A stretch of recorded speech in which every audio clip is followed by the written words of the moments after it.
له ومن يضلله فلا هادي له. أشهد أن لا إله إلا الله وحده لا شريك له، وأشهد أن سيدنا ومولانا محمدا عبده ورسوله. اللهم صل وسلم على سيدنا محمد وعلى آله وأصحابه ومن تبعهم بإحسان إلى يوم الدين. Amma ba'd.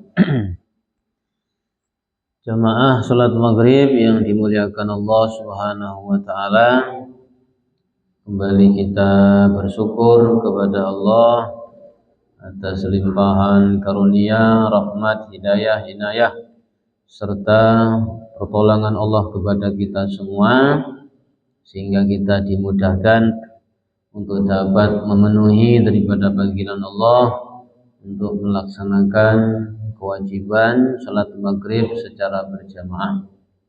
Mudah-mudahan seluruh rangkaian amal-amal yang kita kerjakan senantiasa diterima oleh Allah Subhanahu wa taala. Amin ya rabbal alamin. Selawat beserta salam juga senantiasa kita sanjung agungkan kepada kekasih kita yang mulia Nabi Agung Muhammad sallallahu alaihi wasallam, dan juga seluruh keluarga beliau, sahabat-sahabat beliau, dan seluruh pengikutnya ila yaumil qiyamah. Amin ya rabbal alamin. Berikutnya kembali kita membuat majelis untuk membahas pembahasan seputar fikih. Untuk malam ini pembahasan masalah haid, nifas ataupun istihadhah. Yeah. Bismillahirrahmanirrahim. Faslun fil haidi wan nifasi wal istihadhah. Pasal menerangkan haid, nifas dan istihadhah. Wa yahruju, dan keluar minal farji, daripada farji, salah satu dima'in, ada 3 darah. Damul haidi, yang pertama adalah darah haid, wan nifasi, dan darah nifas, wal istihadhati, dan darah istihadhah. Fal haidu, adapun haid, huwa damu, adalah darah al khariju, yang keluar, fi sinil haidi, pada tahunnya haid. Wa huwa, adapun sinul haid, tis'u sinin, adalah 9 tahun. Nah, kalau sudah 9 tahun qamariyah keluar darah daripada farji, maka dihukumi haid. Min fa'aksara, kemudian lebih daripada 9 tahun. Min farjil mar'ati, dari farjinya perempuan. Ala sabilis sihati, atas jalan sehat. Aila li'illatin, yakni bukan karena penyakit, bal lil jabalati, bahkan karena kebiasaan. Min ghairi sababil wiladati, selain sebab melahirkan.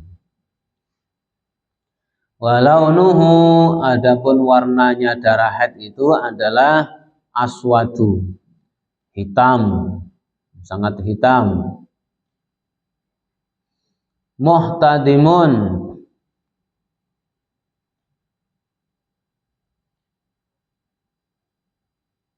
di sini syadidul hararah, sudah hitam kemudian dia menyengat, panas. Jadi darah haid itu bagi wanita yang merasakan, ada modelnya darah haid yang keluar itu panas. Ini biasanya kalau yang sudah punya istri itu, kalau sudah mendekati haid biasanya ada tanda-tandanya. Balas ada tanda-tandanya, biasanya punggungnya panas segala macam, perutnya sakit, Ya, ada tanda-tandanya. Nanti pas keluar pun juga ada muhtadim, ada panasnya. Lada'un yang menyengat, panas. Kemudian yang selanjutnya wan nifasu, darah nifas adalah huwadamu, adalah darah al-khariju yang keluar akibal wiladah, setelah melahirkan. Fal khariju, adapun darah yang keluar ma'al waladi, beserta anak, au qablahu, atau sebelum anak, iku la yusamma nifasan, tidak dinamakan darah nifas. Jadi wanita yang mau melahirkan, sebelum anaknya lahir kok sudah keluar darah, itu bukan darah haid, itu ya darah fasad, darah penyakit. Atau pas anak lahir juga ada darah yang keluar. Jadi anak lahir kok bareng dengan ada darah yang keluar, itu bukan darah nifas, itu juga darah fasad.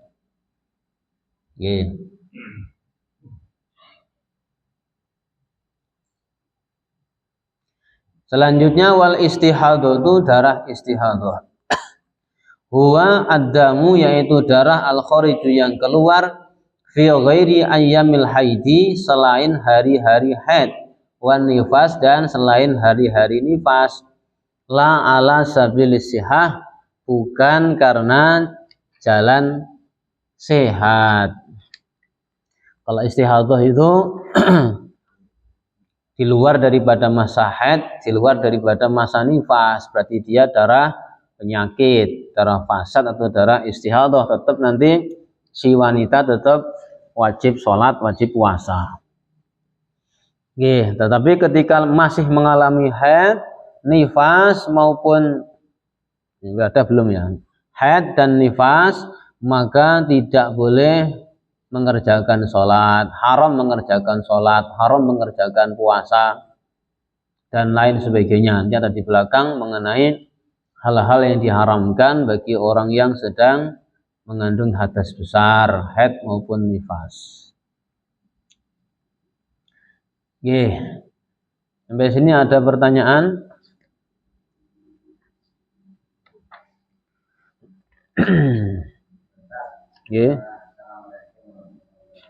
Waalaikumsalam warahmatullahi wabarakatuh. Selama-lamanya berapa hari, dan juga seandainya sudah melebihi batas waktunya haid, tapi dia masih buat darah. Nanti kapan bolehnya masih haid atau dibuat?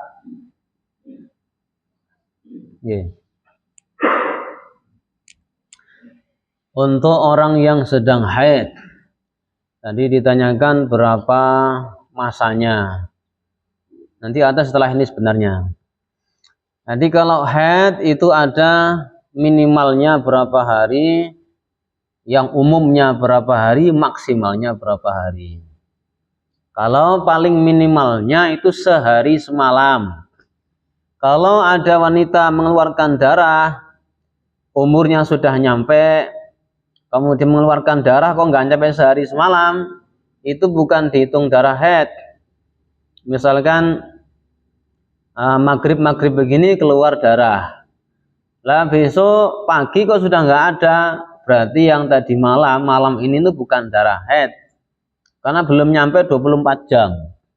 Minimalnya 24 jam itu baru dihitung darah haid. Kurang dari sehari semalam masih terhitung darah fasad atau darah istihadah. Umumnya, dan ini kan setiap wanita nanti nggak sama. Makanya ini Imam Syafi'i membuat hukum ini karena terjadi di umumnya. Hadisnya juga nggak ada, tapi ini terjadi dalam keumumannya. Keumuman wanita yang haid itu ya sepekan atau seminggu, 7 hari. Nanti maksimalnya 15 hari. Jadi ada yang nyampe 9 hari, 10 hari, 12 hari, ada yang 13 hari. Tapi kalau sudah 15 hari, masuk hari ke-16 kok masih ada darahnya, berarti itu bukan darah haid lagi. Kalau sudah maksimal 15 hari kok masih ada darahnya, itu bukan darah haid, berarti itu darah istihadah atau darah fasad. Berarti itu dia wajib mandi, kemudian wajib sholat, puasa, dan seterusnya. Oke. Minimal sehari semalam, maksimalnya 15 hari. Oke. Nanti boleh? Cara ngitung itu kan enten sing sehari semalam untuk terus enten sehari mungkin 2 menit untuk hari kedua 5 menit sampai itu cara ngitungnya tidak sampai batas maksimal. Cara ngitungnya itu dengan cara dicek. Misalkan ya kan nanti si wanita kan dia tahu kerasa itu. Misalkan sekarang jam 7 kurang seperempat mungkin. Jam 7 kurang seperempat si wanita terasa keluar darah, kemudian dicek. Beneran, ditengeri, ditandai. Jam 7 kurang seperempat ada darah. Nanti apa ya terus keluar terus? Kan enggak. Ya keluar nanti ya berhenti. Pas berhenti enggak keluar darah pun nanti kalau dicek pakai kapas ada warna keruhnya. Jadi enggak harus keluar, itu namanya pendarahan kalau begitu. Kalau keluar terus namanya pendarahan. Kalau darah haid itu ada masanya deres, ada masanya enggak deres. Biasanya hari pertama itu baru sedikit-sedikit. Kalau hari kedua, ketiga, keempat biasanya agak banter. Nanti paling cuma 2 hari, 3 hari itu agak banter. Itu pun enggak sewaktu-waktu. Enggak terus-menerus banter itu enggak. Kadang ada waktu-waktu darahnya banyak, kemudian berhenti. Darah yang keluar hari pertama itu Biasanya darah haid. Itu nanti deresnya itu enggak mesti, setiap wanita enggak mesti. Ada hari kedua, ada hari ketiga, dia agak banyak keluarnya. Setelah keluar nanti dibersihkan lagi. Nanti enggak keluar lagi. Itu biasanya nanti setelah hari kelima ke atas, nanti enggak keluar darah. Tapi pas dicek masih ada warnanya. Warnanya biasanya agak kekuning-kuningan atau kecoklat-coklatan atau dia pokoknya keruh. Dicek pakai kapas dia keruh. Itu berarti belum suci. Jadi kata kasus biasanya emak-emak yang sering paham.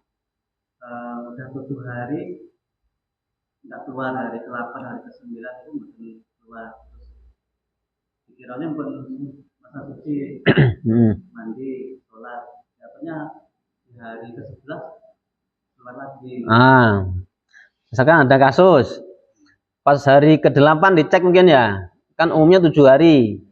7 hari sudah dicek kok bersih, ketika dicek pakai kapas kok nggak ada keruh-keruhnya, bening bersih. Berarti dia suci. Dia mandi, wajib mandi jenabat, kemudian dia sholat puasa. Misalkan hari ke-11 kok keluar lagi, berarti ya haid lagi. Berarti masa tanggal 8, 9, 10 itu nggak ada darah ya dihukumi suci. Tapi sholatnya ya tetap sholat. Kan sudah nggak ada darah itu, dicek sudah bening, nggak ada keruh-keruhnya. Yang mana itu? Kalau dia cek itu sudah nggak ada keruh-keruhnya, dia wajib mandi. Ya sah. Sholatnya sah. Karena secara dohir kan itu nggak ada darahnya, berarti kan suci sudah. Suci, mandi jenabat, sholat, puasa. Hari ke-11 keluar lagi, dicek ada lagi keruhnya. Ya haid lagi berarti. Jadi masa dari 8-9 itu masih masa hari haid, belum masa suci. Tapi pas dicek kan dia nggak ada ininya. Dihukumi suci mawon. Dihukumi suci ketika nggak ada keruh-keruhnya. Ya dia mandi, sholat. Nanti pas hari 11 kok keluar lagi ya darah haid lagi. Nyampe ke 15. Yang penting dicek terus. Kalau pas sudah nggak ada darahnya berarti sudah suci. Biasanya ngeceknya kan pakai kapas itu toh. Oh sudah nggak ada keruh-keruhnya, bening berarti sudah. Kalau masih ada warna kuning, coklat, keruh itu masih haid berarti. walaupun nggak keluar darah, hanya sekedar sisa-sisa warna. Tapi kalau secara zahir kok sudah nggak ada tanda-tanda haid, nggak ada keruh, ya mandi. Nanti keluar lagi urusannya lain, ya haid lagi. Yeah. Kadang-kadang memang biasanya itu KB mboten. Nah biasanya orang yang suka KB haidnya begitu, kendalanya itu. Haidnya itu tersendat-sendat. Kalau dia KB ada kendala dalam urusan haidnya.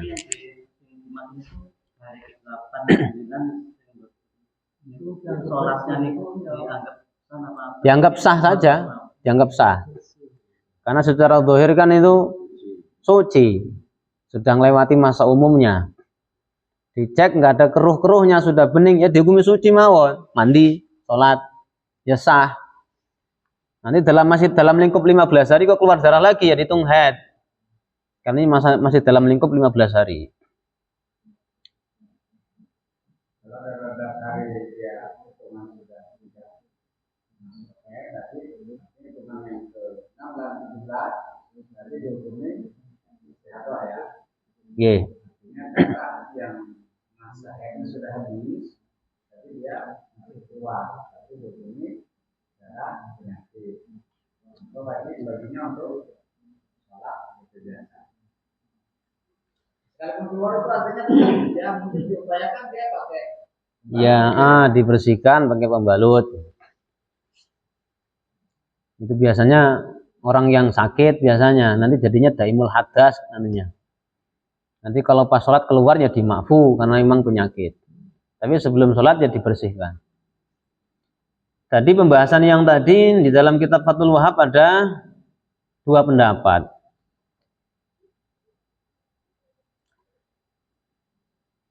Mana tadi? Seumpama 3 hari keluar darah, itu 3 hari keluar darah, pertama, kedua, ketiga. Kemudian 5 hari berhenti. Berarti 3 hari pertama masih ada darah yang keluar. Hari keempat dicek sudah bening, nggak ada keruh-keruhnya.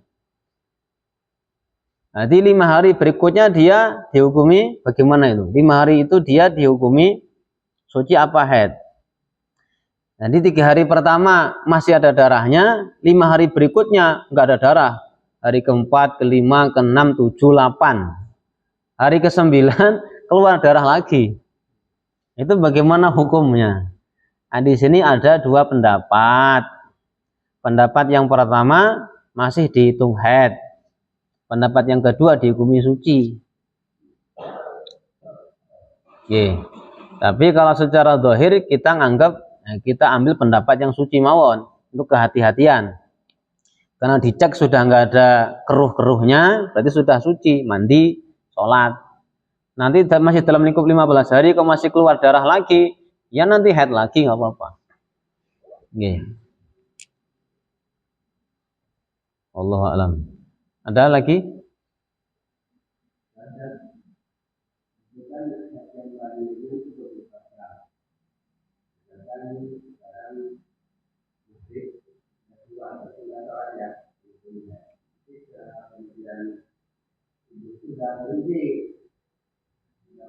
lagi.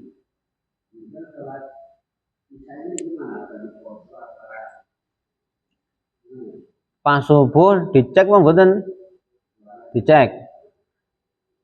Kalau dicek kemudian nggak ada keruh, kemudian dia bening, ya berarti suci.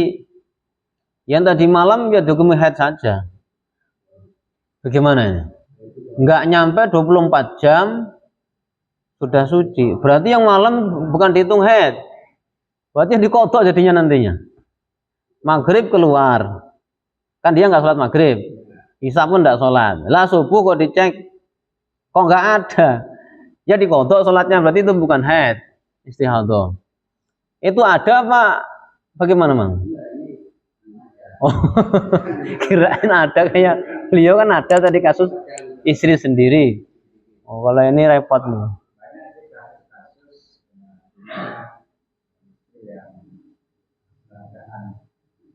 Biasanya juga pengaruh daripada intensitas Nggih. Ya kadang saudara temannya berhenti, tapi ternyata artinya suami memang nggak tapi kita harus tahu juga Pak. Artinya ketika ada istri yang seperti itu, nah kita harus berikan solusi kalau memang kita tahu. Tapi kalau nggak tahu ya tanyakan pada ahlinya. Artinya jangan sampai sholatnya itu kelewat gitu.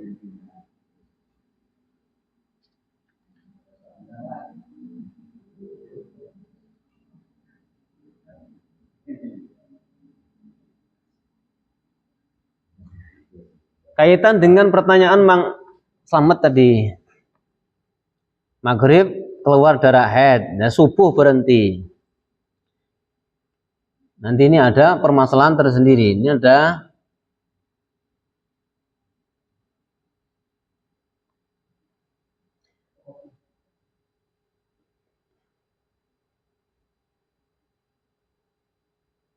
seumpama selama 15 hari keluar darah terus. Jadi selama 15 hari keluar darah terus. Tapi keluarnya setiap harinya hanya sedikit. Kemudian berhenti, sedikit berhenti. Kemudian itu dihukumi darah apa? Maka dijawab, dihitung kalau seumpama setiap harinya keluar darah selama 2 jam. Ini nanti ini merepotkan ini. Bagi si wanita yang modelnya begitu, nggak lancar darahnya keluar sedikit berhenti. Dan berhenti itu dicek nggak ada darahnya sama sekali. Berarti sudah suci itu. Tapi nanti keluar lagi. Maka nanti tugas dia ngitung. Pas darah keluar, nanti dihitung berapa jam, dicek lagi kalau sudah nggak ada darahnya, hitung.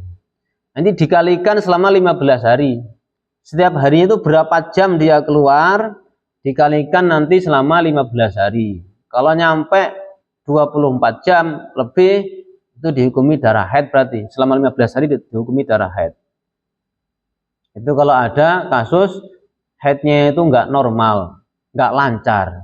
Setiap hari cuman sebentar, terus nggak keluar lagi, dicek juga nggak keruh, berarti kan dianggap suci.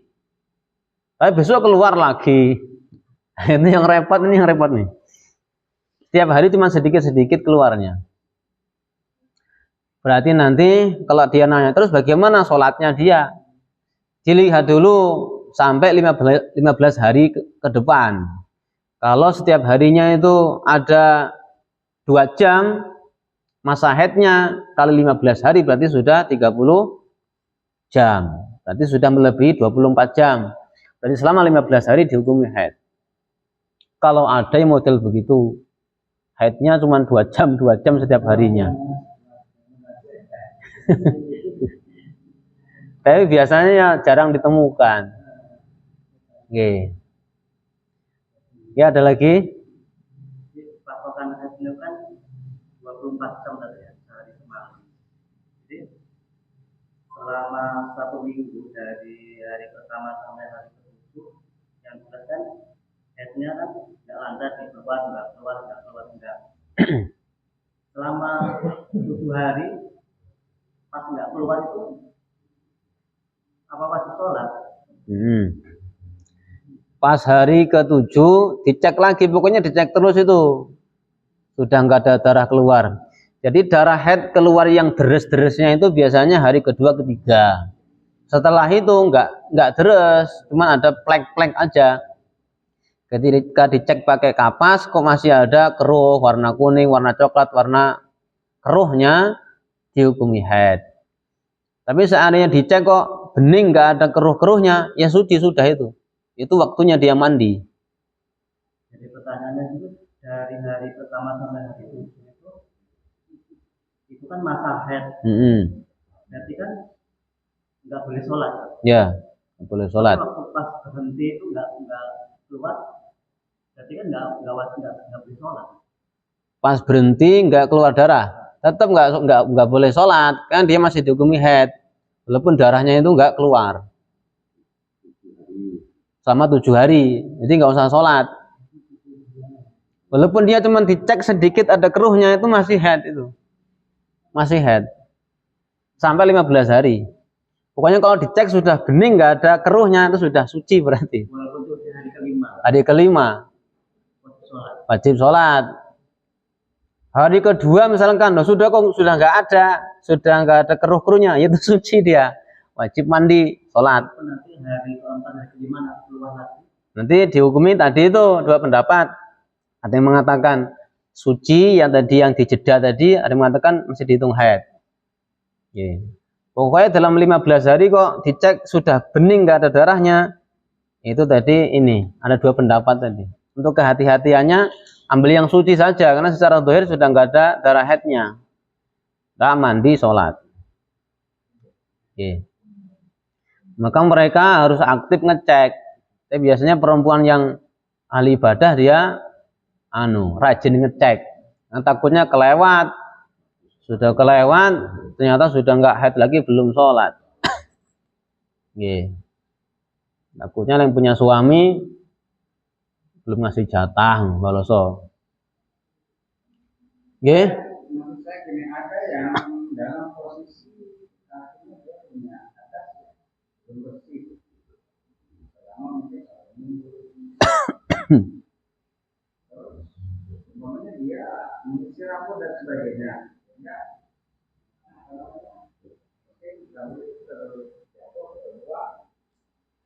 Apakah maksudnya boleh ya mengisi rambut dan sebagainya selesai? Apakah nanti boleh atau mengisi rambut supaya rambut yang ada di badan enggak kotor?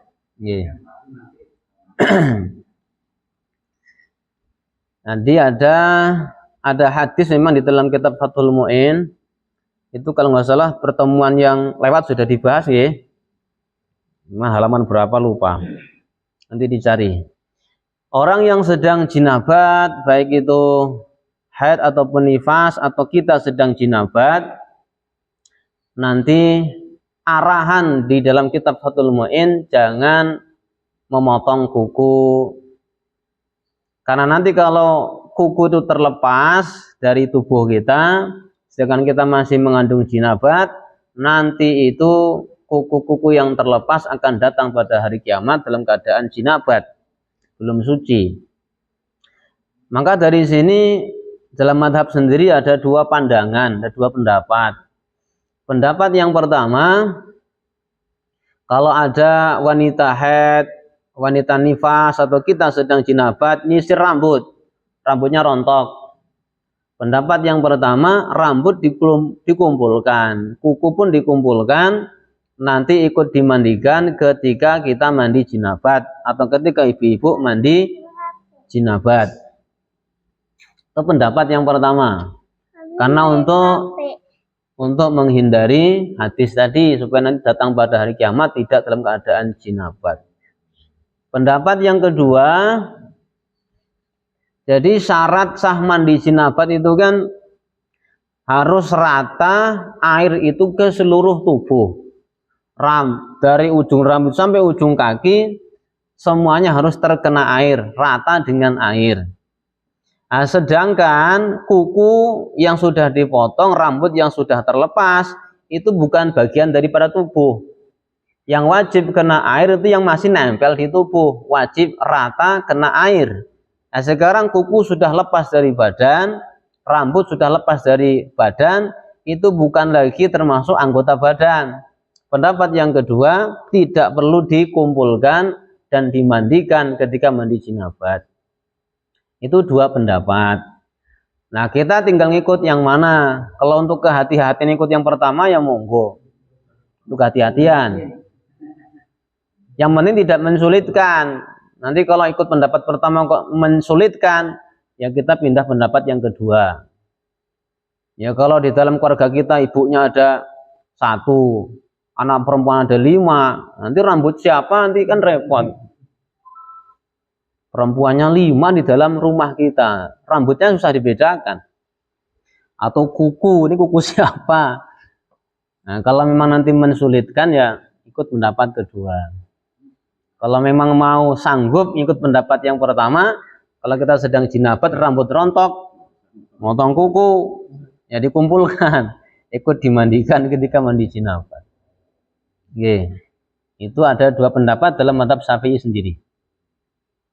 Oke, masih ada?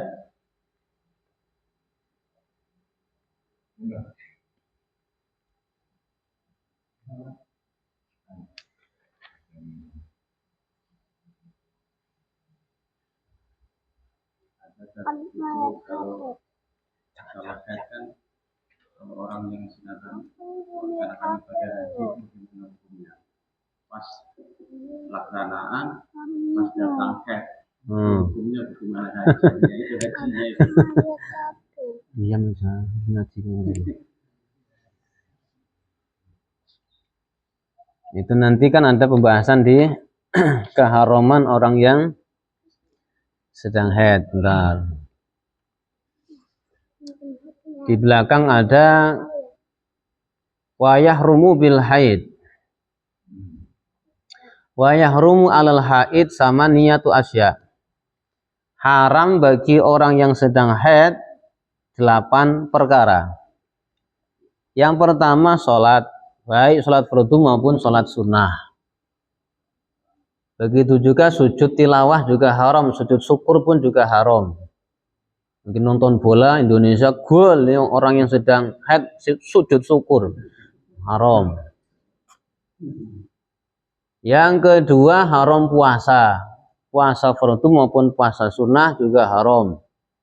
Yang ketiga membaca Al-Quran juga haram. Yang keempat menyentuh menggunakan telapak tangan menyentuh Quran.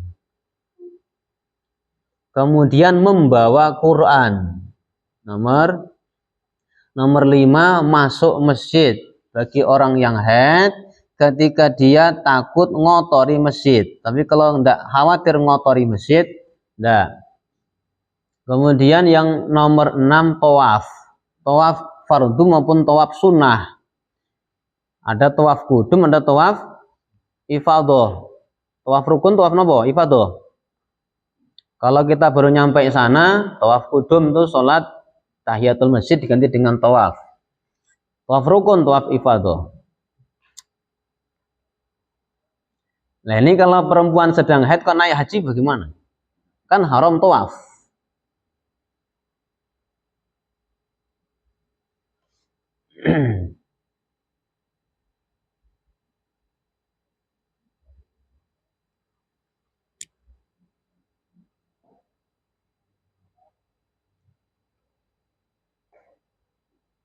Tawaf rukun, tawaf ifadah, tawaf wajib, tawaf wada. Kalau tawaf sunnah, tawaf kudum.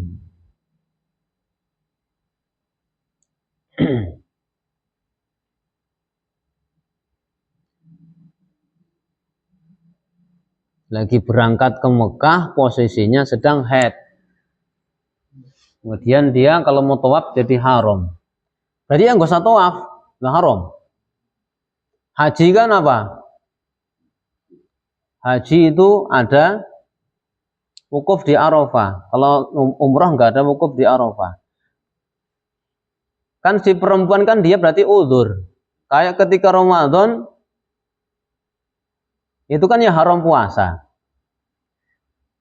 Haji juga termasuk rukun Islam. Ramadan puasa juga rukun Islam. Salat pun rukun Islam juga. Salat, kemudian apa? Syahadat, salat, puasa, zakat, haji. Haji termasuk bagian rukun Islam. Nah kalau dia sendiri sedang haid, kan itu haram tawaf. Ya nggak usah tawaf namanya haram. Dia sedang haid, ya nggak usah puasa namanya sedang haid.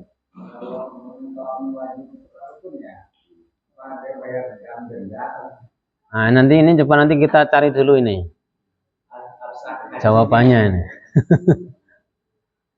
Apa kalau dia ninggalkan rukun kan aslinya kan ngulang itu. Kalau dia ninggalkan rukun kan ngulang haji tahun depan. Tapi ini kan masalahnya haid. Dia sendiri tuh haram untuk melaksanakan tawaf.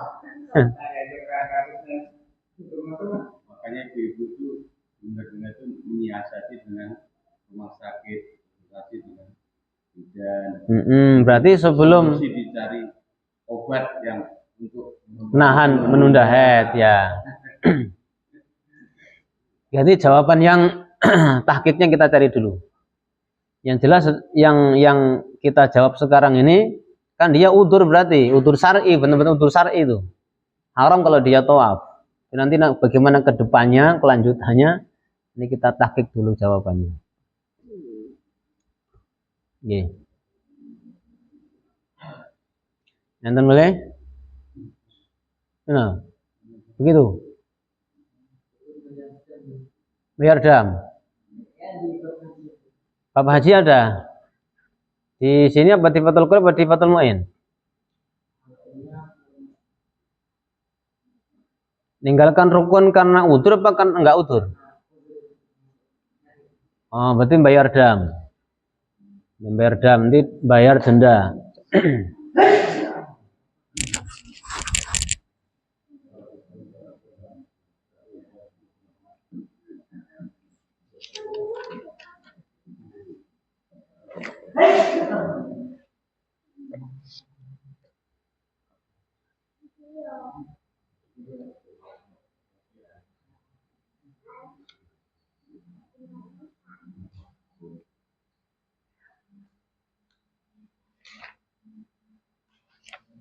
Oke, kita cari sebentar.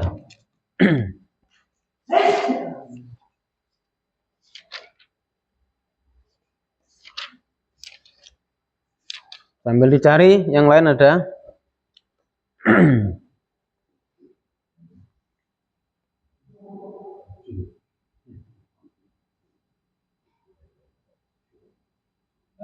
Ya.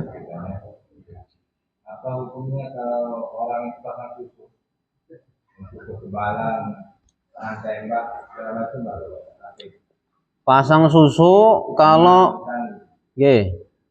pasang susu kalau yang masang kiai kemudian doanya doa yang syar'i boleh. Tapi kalau yang masukkan tuh dukun enggak boleh. Nanti bacaan-bacaan yang enggak jelas. Kalau yang masang itu kiai asli, bacaannya syariat, bacanya ayat kursi, ya boleh-boleh saja. Itu kan cuma masukkan emas tuh itu. Masukkan emas dalam tubuh. Ya, hukumnya ada yang membolehkan. Yang dipandang itu bacaan-bacaannya itu.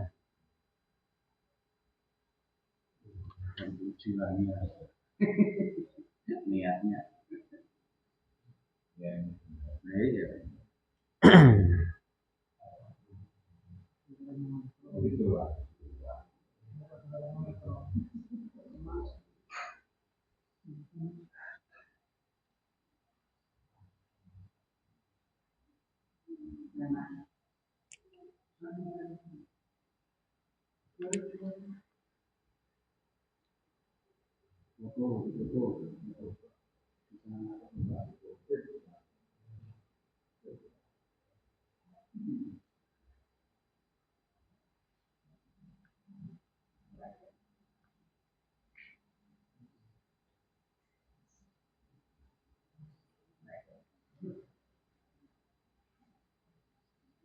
Di sini bil ihsar.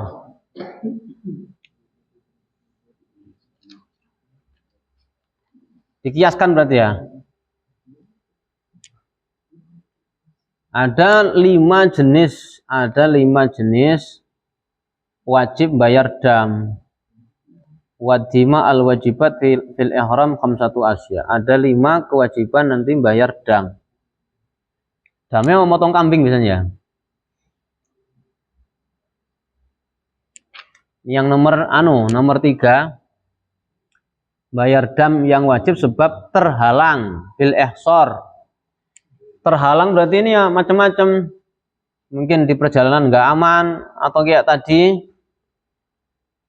Ini ada sarahnya.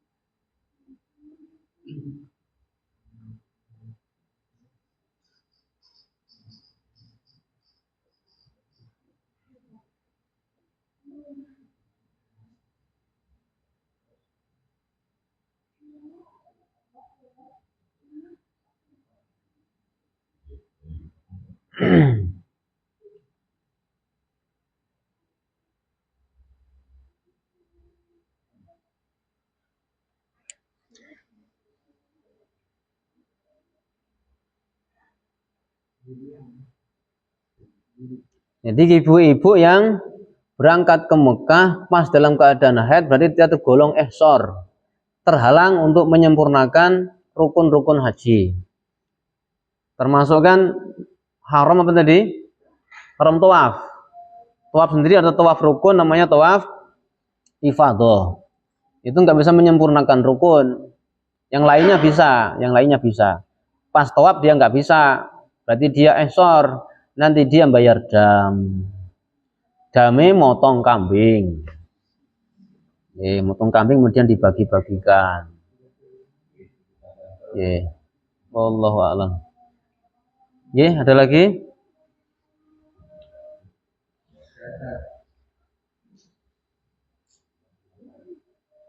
Ini ada tujuan dan yaitu menikah. Wali itu siapa wali? Walinya masih non. Tapi dia sudah muslim.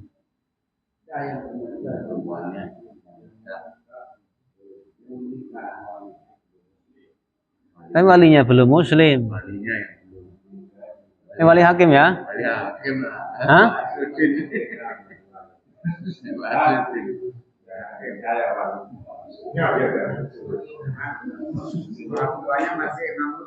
Orang tuanya nggak ada hak kewalian tuh itu, kan beda agama.